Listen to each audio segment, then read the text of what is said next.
into, or this month, we'll jump into what services your clients will your clients need as trade shows and events resume in Q2, Q3 this year, and how do you intend to plan to and provide for those services, and then also in what ways are your marketing plans shifting as we restart? Thinking like a startup, sticking with your tried and true, or a mixture of both. Before we jump into those, though, I wanted to put Rob on the spot real quick, and just a quick update on anything new as it relates to, obviously, this is a big week for a lot of us. This is PPPs rolling out, lots of talk of the employee tax credits, changes, et cetera, et cetera. Rob, if you can give us kind of a quick update there. Yeah, so in case anyone was completely intoxicated around the new year, second round of PPP was approved, again in the form of a forgivable loan, 1% interest, $2 million max. Exhaust your first round of PPP to be eligible for round two, 300 employee max. You have to demonstrate 1 quarter in 2020 where you were down 25% or more as compared to a quarter in 2019. The legislation doesn't define what a quarter is, so we're all going to assume it's a financial quarter for now. Hopefully it won't be changed. You're eligible for 2.5 times the monthly wages, just as you were. Our SIC code for the trade show industry, by everyone's conversation, remains 561920. That means you are not eligible for the 3.5 times payroll that the live event industry venues are. That doesn't mean folks didn't lobby for that. Again, being successful in lobbying is a long-term effort. We continue to work on things going forward as to where we should be included in. As Kevin alluded to, smaller community banks are supposedly going to be able to turn the faucet on tomorrow. So if you're banking with a smaller community bank, I urge you to make sure that when we get off of this call or hang up from this call right now, and go get in touch with your bank to know what's going on. Not sure when the mid-size and larger banks will come live. Make sure that your bank's participating. Just because they participated in round one doesn't mean they have to participate in round two. So get in touch with them. And you have no obligation to use the same bank for round two that you used for round one. So keep that in mind as well.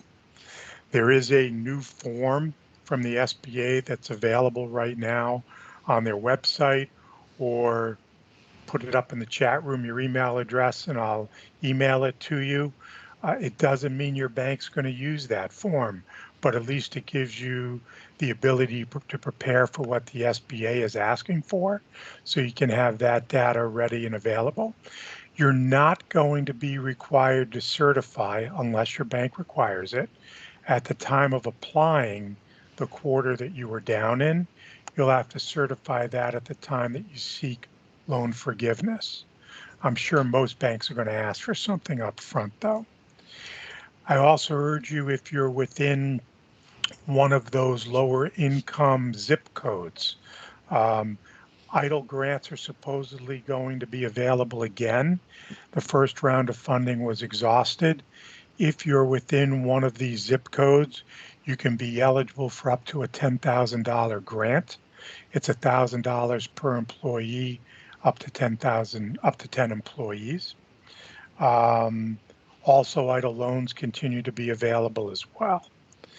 Kevin alluded to something called the Employee Retention Tax Credit.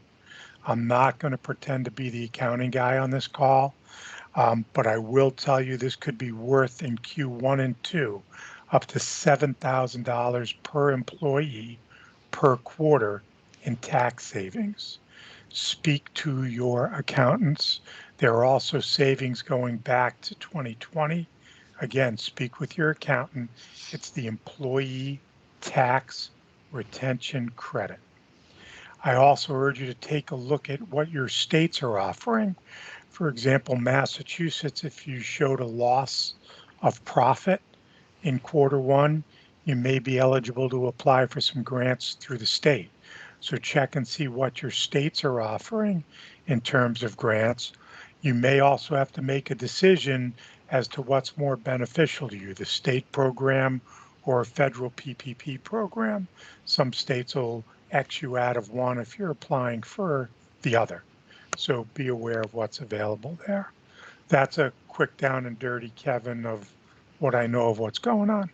Thanks, Rob. The only other thing I would add is, in particular for business owners and for, or if you're talking to the owner of your business, if you did get one of the $10,000 grants the last go around, one of the language changes in forgiveness that they addressed, and this applies to your first PPP loan as well, is like for us, I know we had to deduct that off of our forgiveness, that $10,000, and they've actually changed that language so that that will no longer be the case. So if that was deducted from your first go around, I would get through your application process for round 2 first, and then go back, and the bank via the SBA should make adjustments on that initial reduction in forgiveness. Yeah. There's also an expanded language as to what you can use money for expenses in round 2 of PPP. It's still the 60-40 split though. 60% has to go to wages, 40% to expenses. There's just more expenses you can use it for. Yeah. But you can use 100% for wages too. Yeah. Best example I got of that was a company just north of us who apparently,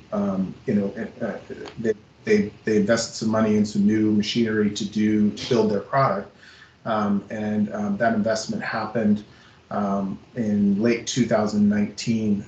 So now on PPP round 2, the lease payments for that machinery, as the language sits now, would actually be an allowable expense because it's required for them to do the work that they do.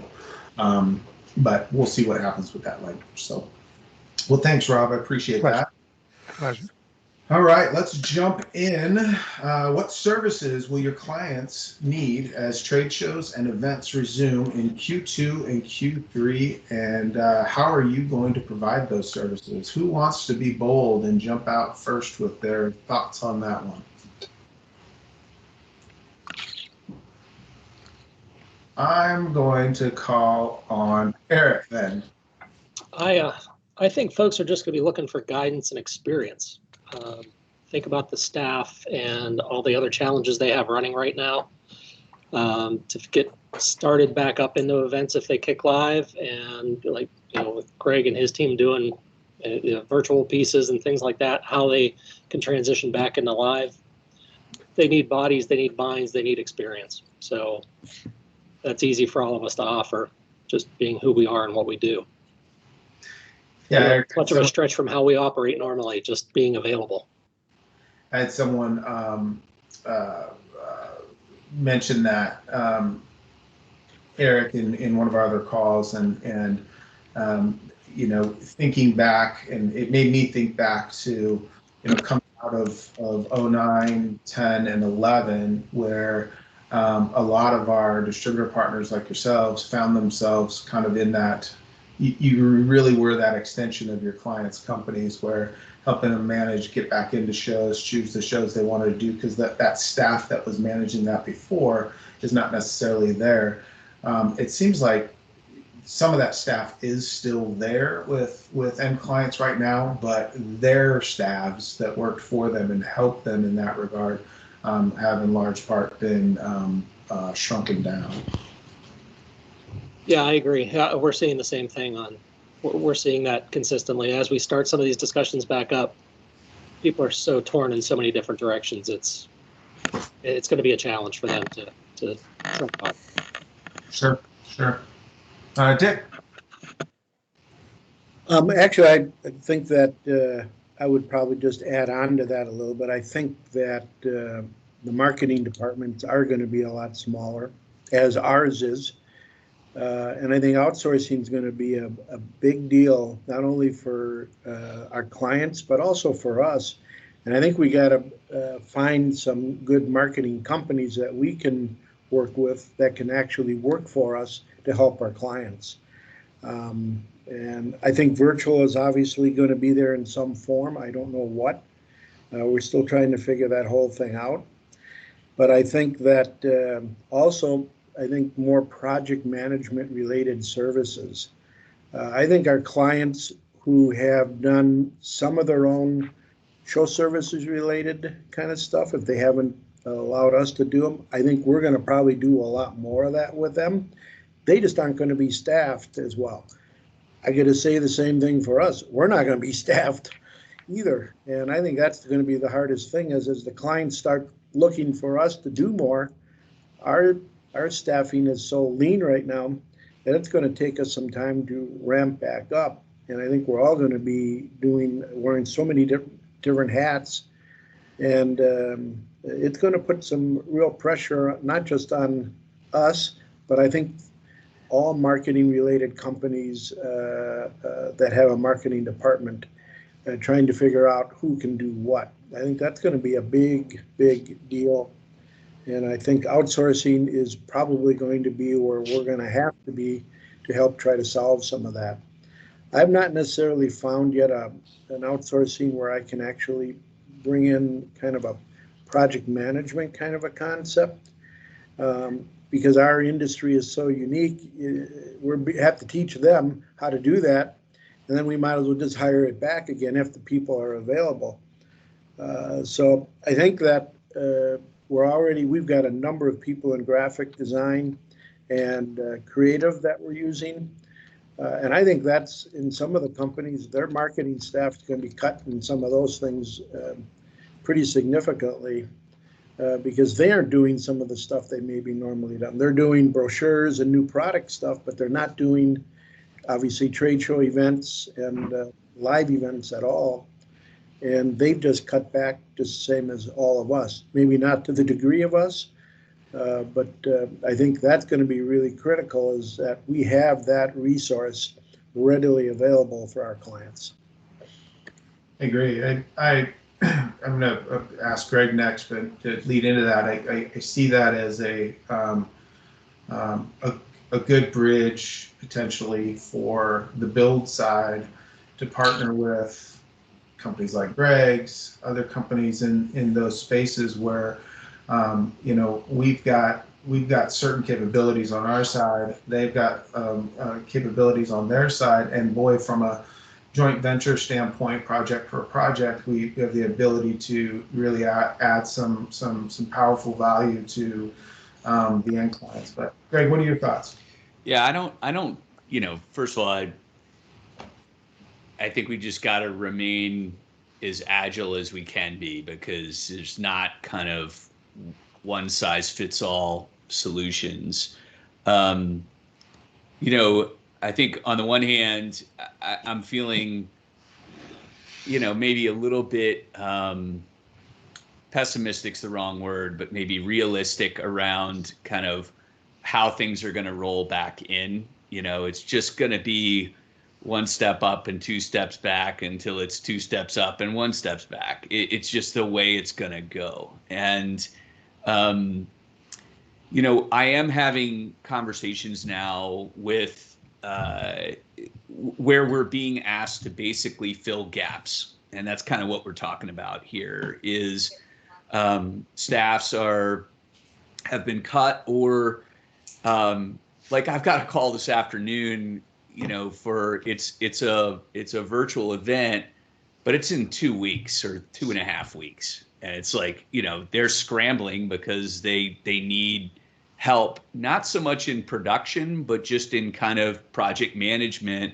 as Richard was talking about. So the need here is to fill the gaps where they don't have them. That could be with things like, for example, corporate travel. That's not something that typically on the exhibit side of things we get involved in, but that's something that clients are worrying about, right? How do I get my staff?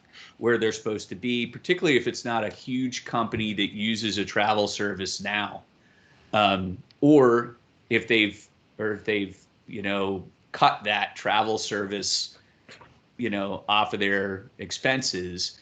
They're looking for things like that, or registration, right? Like, who handles all of that, those blocking and tackling things that typically are done, Kevin, to your point, kind of at the support level for events.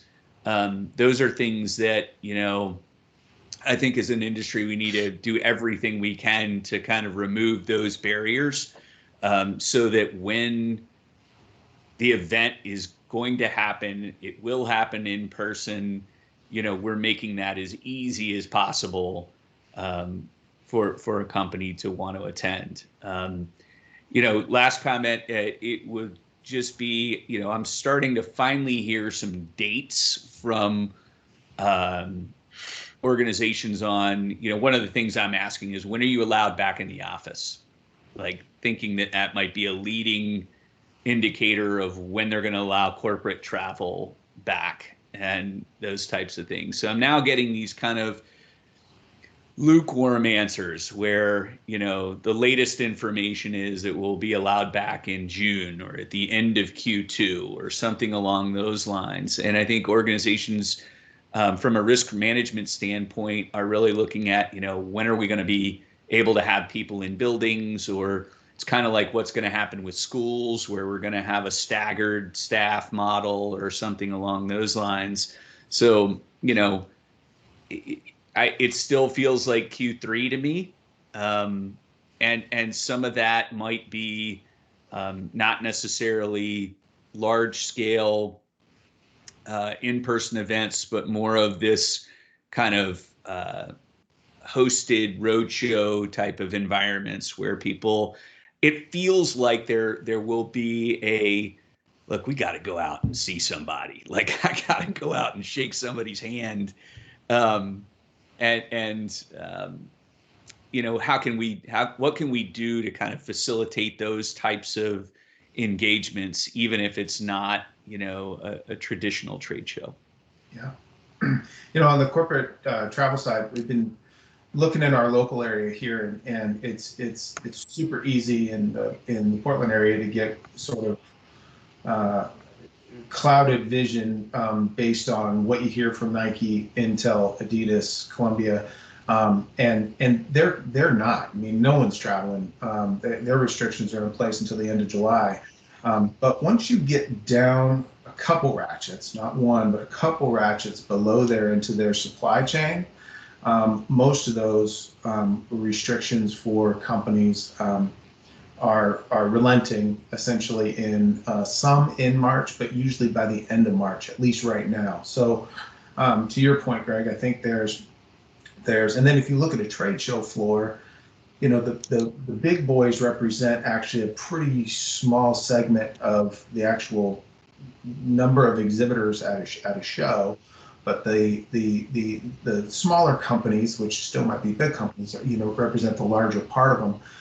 And to your point, it's people are wanting to, they want to get out, shake a hand, and or bump an elbow, whatever it's going to be, sooner rather than later. So, yeah, we are. I mean, I am hearing. We do have clients planning for in-person events in September, October timeframe right now. And most of those are what I would classify as internal events, where they're, a franchise convention or something like that, where the brand entity is hosting that.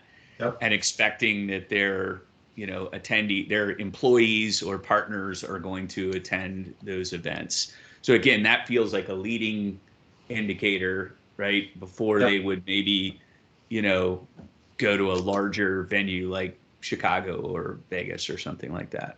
Yeah. Rob, you were going to say something? I just think that there are two key things we need to watch, and unfortunately, politics is driving a lot of what's happening. One is that we've got to watch as the new administration gets sworn in, what happens with respect to the vaccine rollout. and then what data comes about as a result of single inoculation versus double inoculation. So what I mean by that is if the administration is going to roll out all the vaccines, get them out there, and let's get one shot in everybody's arm, we may see some new medical data as to the efficacy of one injection, and it's okay to wait X period of time as opposed to Y, which was prescribed before for inoculation number 2. The other key piece I think we have to watch is what happens as Congress gets back in session under the new administration in terms of matters like corporate liability relief for employees traveling and things of that nature. We're going to see a huge shift here, especially where I, I say this a bit sarcastically with a Democratic controlled Senate, because it's only democratically controlled if everyone votes along party lines. But it'll be interesting to see what happens there. And I think that's going to have a big impact on whether how strong, my belief is how strong Q3 will be. I'm not a believer in that much is going to happen through Q2, or is it going to leak over more to Q4? One promising thing that I saw was that in the lighting side of the world, there's an event on the LED side of the world in Santa Clara, California. It was scheduled for August. It's been rescheduled, but it was rescheduled for September. It wasn't a 6-month rollout. So for what it's worth. For what it's worth, as well, we have a large cable provider that we do a big program for on behalf of one of our distributor partners, and this actually kind of surprised me, to be honest. And I don't know if this is an indicator or not, but their plan of attack has always been consumer-based shows, and home and garden shows, boat shows, and the alike. Fairs and whatnot, and they have restarted their program, and their program kicks off in April, which surprised me a little bit. It actually surprised me that there was home shows happening, because those are typically very well attended, of course, by the general public. And but when you start looking at some of those events, and they're coming online rather quickly, not in April. There's one in April, but starting at the tail end of May, and you start looking at tail end of May, June, July, and August, the home show schedule is kind of getting back. And I wonder if who knows, it could change. But that was at least somewhat positive to see those events looking like they're going to open up. Yeah, and hotel availability in 2022 is like non-existent. Yes. It's so yeah, it's going to be, I think you look at those, you look at the hosted shows, you look at internal events, you look at those consumer facing shows where, it stands to reason that I think those will come back sooner, because if you're making a personal choice to attend a home show, or that type of an event, that's a little bit different than if your company is sponsoring you and telling you to go travel. So exactly. I think Rob's dead on. I mean, this corporate liability piece, particularly for larger exhibitors, is going to be paramount. Yeah, I'd also say don't plan an extended summer vacation. Yeah. I think you're going to be busy. Yeah. Busy planning, maybe not, maybe busy designing and quoting. But I think that's going to be our ramp up time. Agreed. Yeah. Kristen, any thoughts?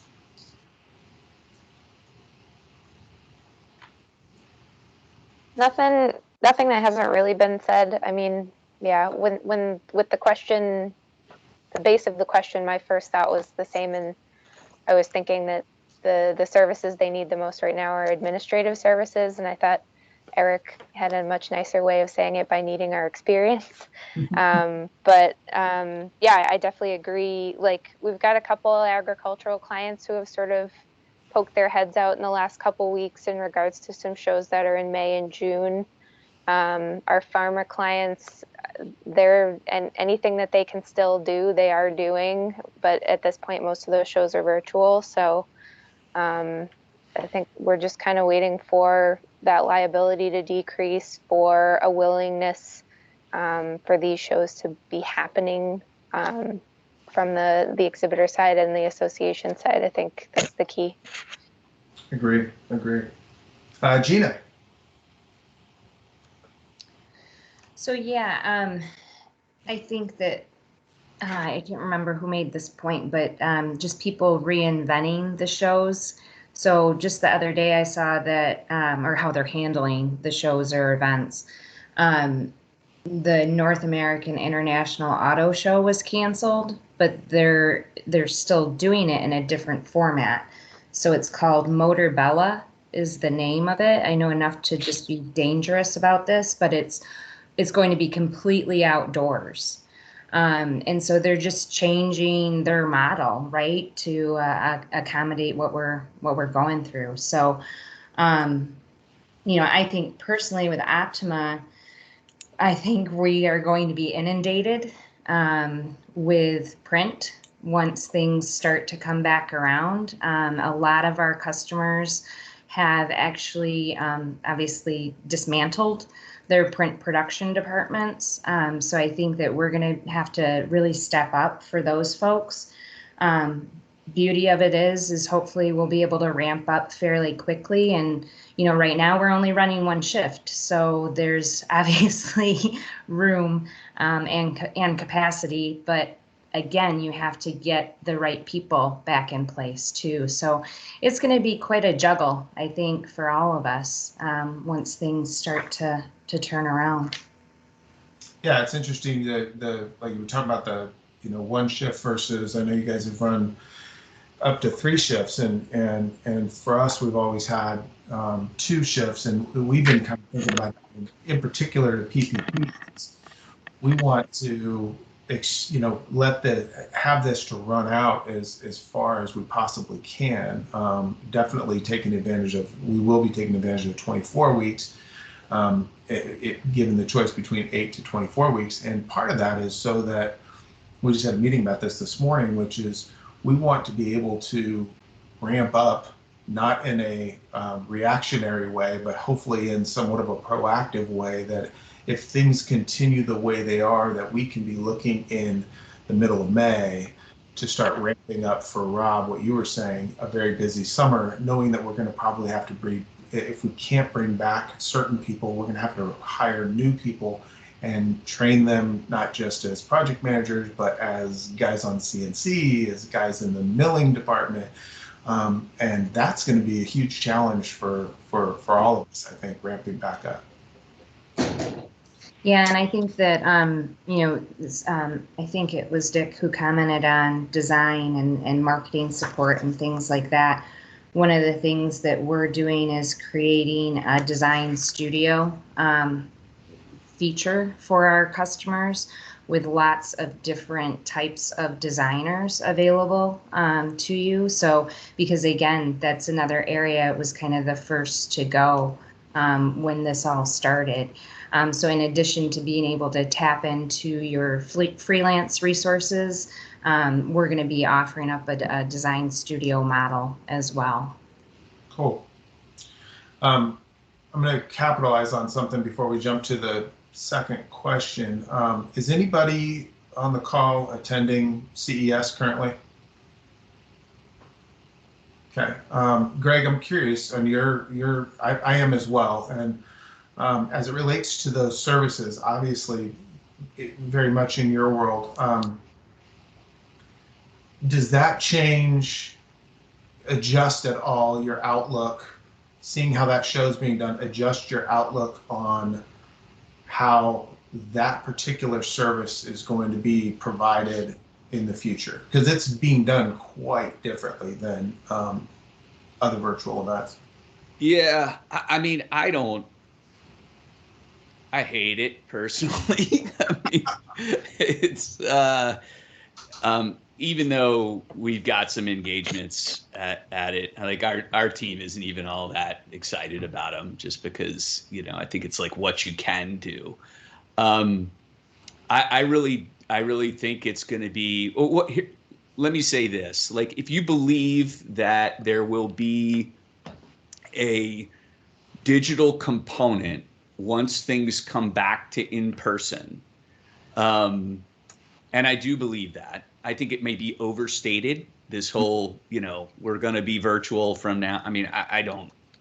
I feel like there's even more fatigue now than there's ever been around this. So, but if you believe there will be some kind of virtual component or digital component to a show, then the question that's then being followed up, and this is where I think we can be a resource to our contacts, is who owns that, right? So in a larger organization, we're now seeing the battles being fought internally between digital teams, marketing automation, sales analytics, all of these, because the digital teams are going, well, this is a digital thing, this is ours. And the event team's going, yeah, but you don't know how to run an event. And it's that needs to get sorted out. And at the CMO level, they're going, we just care about data. Show me the data. That's what I care about. I want a dashboard for my whole marketing ecosystem, apologize, my phone is ringing. But so I think helping your clients be relevant in that conversation, right? So to help them, even if that means that some of the content that's been created for webinars and these other types of things, like how can they make sure that they're in that conversation so that when things come back in person, they've elevated their status, or if not, that they haven't given up any ground there. Because what I'm probably most worried about is as things come back, I don't have an expectation that budgets are going to be what they were in 2019, right? Yeah. But it feels similar to kind of when technology started entering our world, where people are going, well, it's, I'm just going to throw money at, e-marketing or marketing automation, and I'm going to pull that budget out of events, right? Mm-hmm. So I think we just need to, I don't know if I'm answering your question or not, Kevin. I don't feel like as much virtual as we've done, I don't feel that it's anywhere near as effective as the in-person, from an event standpoint. If you think about the role of what an event is for, to accelerate, your sales process, to deepen your customer relationship. So it has not replaced that. It's what we've been allowed to do. And, I think there'll be some measure, particularly in 2021. I mean, we're already seeing it now where we're going to plan the in-person, and then we're going to figure out a way that the people that can't attend can still have some experience with that. Yes. But even CES, I don't know what you feel about CES. I mean, I'm kind of underwhelmed, and it's really for the reasons that you're talking about. To me, and this is going to sound really negative, it's only just started, but it definitely has created a feeling and a real sense for the haves and have-nots at that event, because there's high visibility if someone's a high-level sponsor, if they have a speaker. Otherwise, it's there's no immersive experiences whatsoever, which I was genuinely surprised by that. That kind of took me off guard, but it's a TV show. It is a TV show, and then there's a bunch of logos, and when you get in there, and don't get me wrong, there's some good content, but when you get into the exhibitor portion of it and you click and you add them to your show and you go and you look, it's downloadable information, and they've got videos that are pre-produced and whatnot. You have the ability to talk with somebody, although that's so far the ones I've tested, they seem fairly delayed.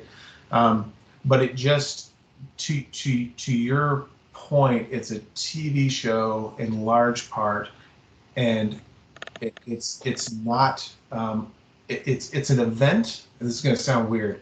It's not a show. It's an event. It's not an exhibit show where people learn about products.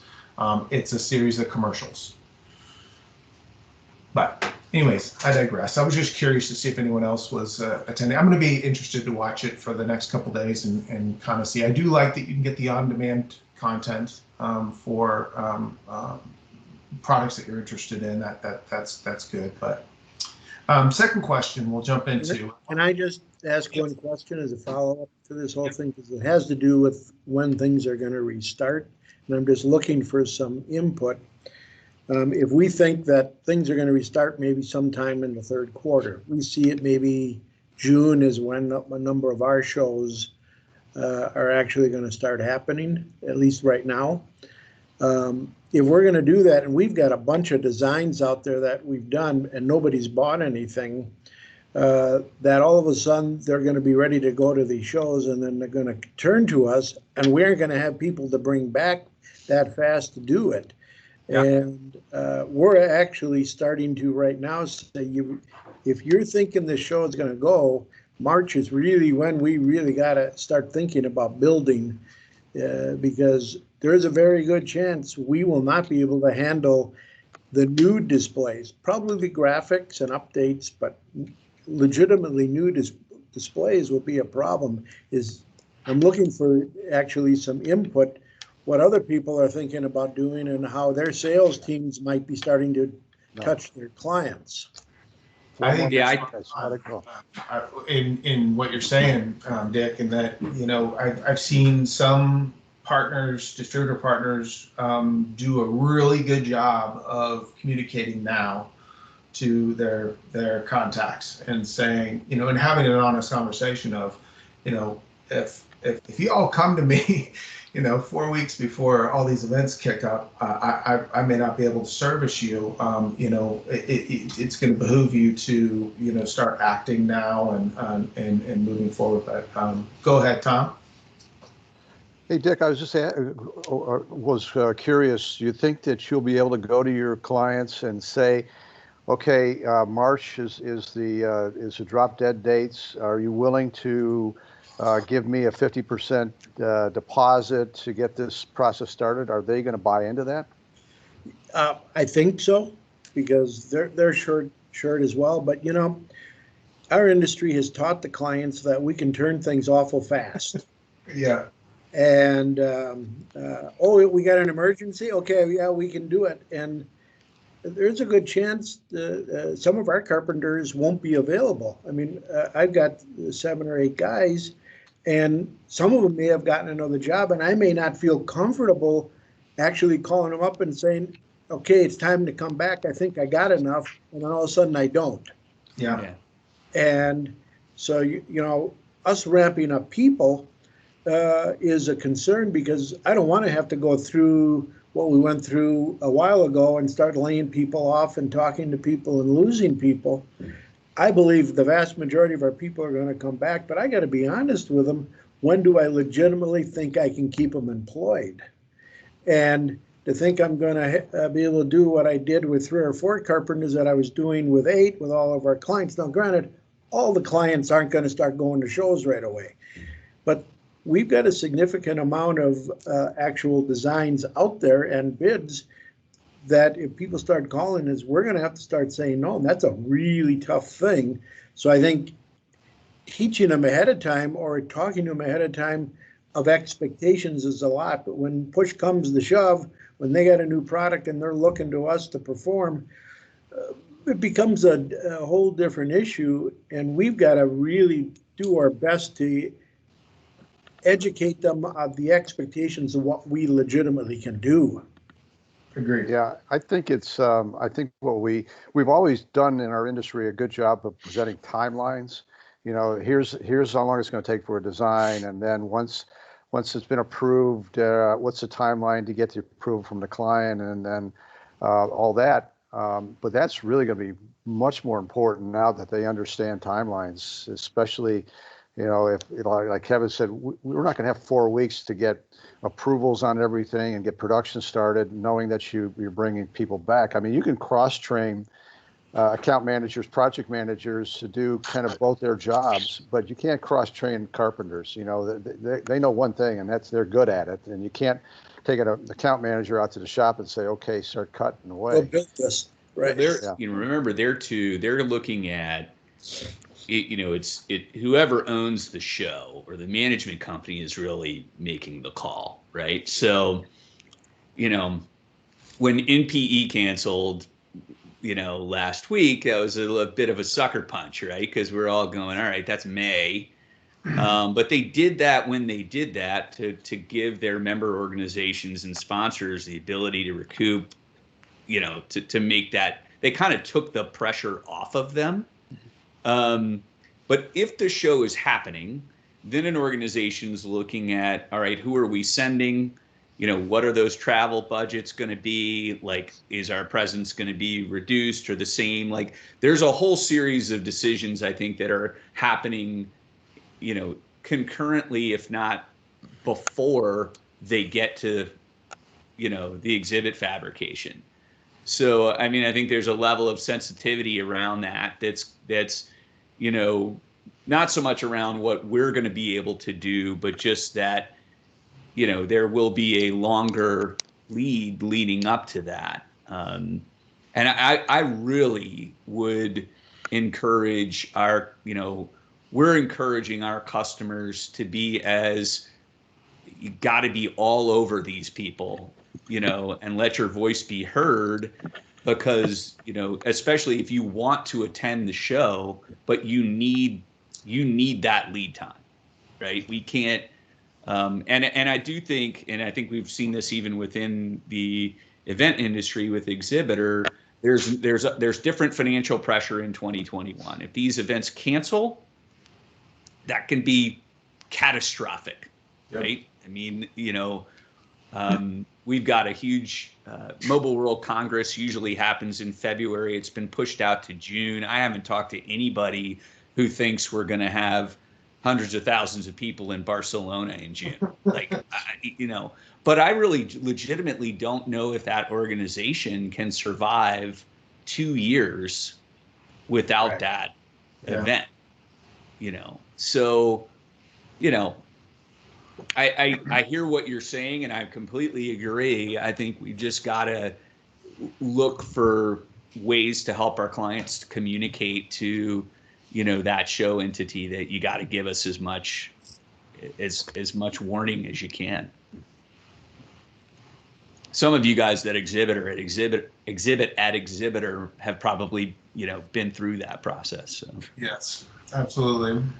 Well, it kind of does lead in a little bit to what ways are your marketing plans shifting as we restart? Thinking like a startup, sticking with your tried and true, or a mixture of both. And, you know, part of that is, and I've heard some other people on some other calls talk about just that, you know, their focus on marketing for 2021 is really going to be sort of split in two halves. The first half is going to be really marketing to their existing base and staying in front of them and trying to be proactive with what their likely events are that are coming down the pike, and then maybe getting into more traditional you know, reach out and marketing for the back half of next year that will, you know, bear fruit in the early part of 22. But Eric, how about you? What ways are your plans shifting? More as a startup, sticking kind of with your regular plan, or a mixture? I think a little bit of both. I think you just touched on it, trying to stay in front of people, and we're doing that from an administrative side. Like Greg mentioned, a lot of this starts with the show, who owns the show, and the managers and the show leads, and who's pushing that stuff and when it's going to happen. So Gina on this end has been keeping track of all of our storage clients and asset managed clients and checking on those shows daily. Who's pushed back, who seems to still be active, who's still launching, when that happens, when those decisions are made. So, and then sending out reminders to the clients and saying, hey, I just heard this show's been pushed back. what's the plan? Have you heard differently? Sure. So at least creating that dialogue, and again, being that support that people need, because they may not be aware the show just moved back another month because they can't keep on top of it with everything else they're doing. On the other side of it, our restyling and mobile marketing side has kind of gotten more and more active. So I'm in startup mode there, trying to reach out and meet with people. I had a meeting this morning to do mobile marketing vehicles for a company, a tool company.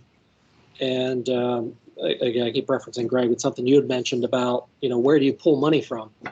And she asked me how business was, and first time meeting with them. And I said, well, we're staying busy. We've really shifted over to a lot of the mobile marketing, vehicle wraps, graphics, those types of things, commercials, commercial signs. And she goes, well, isn't that what you do most of the time? And I said, well, it's exhibit solutions. So we do a lot of exhibit work, and 75, 80% of what we do. And she's like, oh, you're not really doing much then. And I said, well, no. And she goes, oh, we used to do a lot of shows. She goes, but we're saving a lot of money. So she was excited about the fact that they're not doing face-to-face from a budgetary standpoint. Sure. But I know they do a ton of international shows and dip into the Chinese market. So they're the people I know there that travel, that introduced me into the mix with the marketing manager. They travel all over the world for these events. So they're still busy though. They've kind of shifted from commercial sales to end user sales. So they haven't seen much of a dip, but it's changed for them, which then changes the focus on marketing, communications, and trade shows. So I hope she didn't see the anxiety in my face whenever she said that, because I felt it. I was like, here's the start of it. So is there enough value in the face-to-face, or perceived value in face-to-face, that people won't cut bait and run? There's still huge value in the elbow bump or the handshake and that experience. So I'm hoping, and I think, like Dick said, maybe third quarter, ninth quarter 2020, whatever the math works out to. It's going to be a little bit, but I'm cautiously optimistic people realize the budget needs to go back into the trade show world. So yeah, I do think though that we are at risk a little bit, probably to the benefit of the clients, but we are at risk a little bit of people realizing that they were bloated in that area, and that the ROI is there, but does to achieve even a higher ROI, maybe they go a little bit smaller, or they take a few less people, or whatever. That's yet to be seen or figured out, but there is a risk there. What about you, Rob? What about for Snow? Yeah. So I think my marketing perspective is different than a lot of folks on this call, but maybe you and Gina can share in this, Kevin, namely that we're trying to figure out who all's at all your companies anymore, and who's going to come back, and when they're going to be there, and who should we be talking to. And I'll be honest, I did an email blast last week just to say welcome to 2021. My real reason for doing it was to see the bounce back messages and to see who's saying you should talk to who and how to update our internal marketing data, because there's no Bible on how to do that in our industry. So that'll be a continuing challenge. The goods are in stock. They were already ready for ramping up for last spring. Luckily, LEDs don't go bad sitting on the shelves. They're not tomatoes. Technology advances, but it's slowed down a little these last 6 months. So we stand by ready to help and everything, but I think that's going to be a big challenge for all of us, and it's going to require, unfortunately, some pestering calls to owners to say, who do you want me to deal with now? Yeah. I would, for Nick, Eric, Kristen, and Greg, I guess that's one question leading off of what Rob was talking about is, just from the hip, what percentage of your contacts are no longer there when you make that phone call? On my end, it seems about 75% of the people are still there. Great. A lot of smaller companies that we deal with that we play that support role with anyway. So very much partnership role, it seems, and consultative sales. The larger clients that we've had, yeah, you've seen a push into either different assignments, or they're not there at all, or they're not even entertaining a call at this point. So even with the relationship, they just don't have time to have the conversation because there's no plan on the horizon for anything. So I had someone else say to me that they were pleased that most of their main contacts are still there, but their main contacts staffs are no longer there, and so that person's bandwidth is just being stretched. Dick, how about you? I think that's what we're finding. I think the vast majority of the trade show or the chief marketing officer or the VP of marketing is there. I think which a lot of times in a lot of companies, the lowest level marketing guy gets the trade shows. And a lot of times those are the people who have been either cut or let go, or have left and gone on to other things because there's not a job for them right now to do if that's all they were doing. So our biggest problem is not that our decision makers not there. They're not necessarily always getting back to us, which in some issues is a little disconcerting. But at the same time, they don't have anything to talk to us about, even though if we're asking, hey, what's going on? And so they're trying to monitor because, like I think we've all said, is if they have less people, the same amount of work's got to get done, and they're just doing more. And Sure. so I think the vast majority of them, I can't put a percentage on it, but at least on our main contacts, the key people are still there. But we're going to have to really kind of retrain a lot of as they start rehiring a lot of the marketing people on trade shows and events and so on and so forth. Christian, what about you as far as shifting back to the question a little bit, marketing plans and shift during restart? For us, we're primarily focusing on the like our storage clients who we have already, and kind of getting back to basics in terms of just like reaching out, reestablishing relationships, that sort of thing. I think we have a lot of the same concerns that have been voiced already in terms of like, can we handle the business when it comes back? So I don't think we've been really looking at pulling in new business all that aggressively, just because we have concerns about being able to handle the business we already have, or the business we're expecting to come back. So, and luckily on our end, as far as contacts go, we've lost very few. I think we have like maybe a couple clients who have completely cut their trade show programs, but for some of them, they were already moving in that direction anyway. And then the pandemic just sort of helped make that decision easier for them. So it's, for the most part, everybody's there. And yeah, we've seen people who had enough work to have support staff. Their support staff seem to be gone now, but that's been nice that at least the same people are still around. Yeah. Greg, how about you all? Yeah, I mean, I have not seen within our existing clients a lot of decision makers that are no longer there. Their responsibilities might have shifted a little bit, or, you know, in some ways, some of these bigger companies, I'm a little bit baffled because I'm like, what, you know, I know these people and I'm like, what are you doing? And there's not a lot going on, which is a head scratcher, you know, given the organizations that I grew up in, you know, and my colleagues within the industry. So, I mean, I guess that's a good thing. I mean, as far as a marketing standpoint, I mean, we're really treating this like, you know, if not a startup, then a relaunch, right? You know, going back out and rethinking our positioning and our messaging, and aggressively going after new business. And, you know, that's, I don't know that that's particularly strategic. It's just that, you know, we really want to diversify our client base if we can, that will allow us to maybe be a little bit less vulnerable should something else come along. But that's been a conversation we've had here, which is,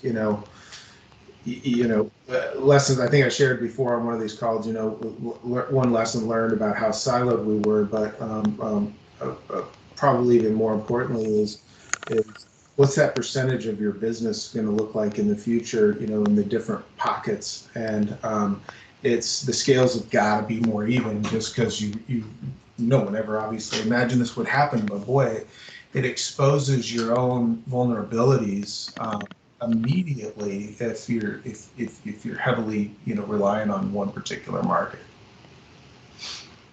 Go I ahead, was Tom. curious to know if everyone is evaluating the using social media, LinkedIn, Instagram, and the others, Facebook, and how effective that is now.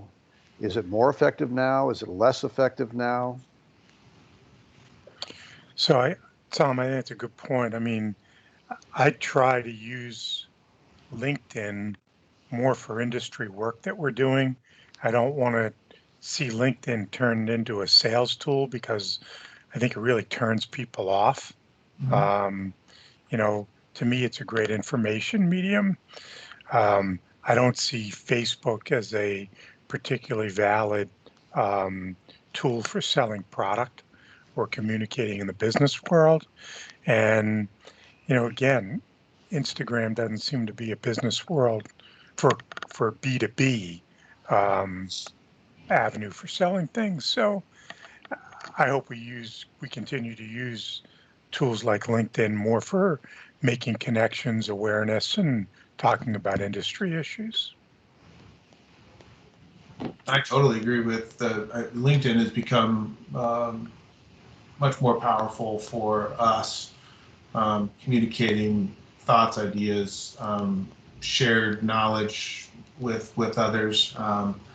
And I know Mel plays in the Instagram as well, and we get some eyes there and whatnot, but the rest of them are definitely, LinkedIn seems to be a good spot for it. To your point though, Rob, there's a fine line there between when it becomes overkill on the sales side versus just good communication. But it's definitely, in our opinion, the best going.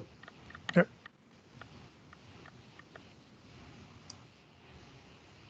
Anyone else? We're running up on. I would just say I think it depends on if our client is B2B or B2C, right? So if it's B2B, we really don't see a lot of use of social media for that. I kind of would agree with what Rob said. I mean, my dog has an Instagram account. Like it doesn't feel like that's the place for it. But I know that certain consumer brands, I do some consulting for another business, and its lead gen is almost exclusively through paid social. So it can work. It just depends on what you're doing. I don't know that it supports the type of work that we do, and it's not a big part of our marketing mix. Yeah, I think the LinkedIn portion of it, it's so important. It allows you to create and establish relationships. And then that allows you then to post new products, new services that you hope that will get to those LinkedIn members that are part of your network, and that you hope then that will circle back and bring you business. I wish it was that easy, and I know we all wish it was that easy. It doesn't happen that way, but it still is a good way. And even from our end, Mel can post some great information, and I can call one of our distributors, and say, hey, what do you think about this? And they'll say, I didn't see it. And, so it's not the most effective tool in the world, but again, it still gets the word out. It allows you to introduce new things. Yeah. It's been great for advocacy. I mean, yeah, I totally agree with that. It's been good for getting our industry a little bit more noticed broadly. So, Well, appreciate as always you guys' time, guys and gals, and I look forward to the next one. I'll shoot out an email sometime soon. It's about 5 after 11, so we'll give you the obviously the rest of your day back. And Happy New Year again. Appreciate you guys all being here, and look forward to seeing you sometime next month. Thanks, guys. Bye-bye. Sounds Yeah. good. Seeing your Talk to faces. you guys. Stephanie, Yeah. Gina. Everybody. Take care. Bye.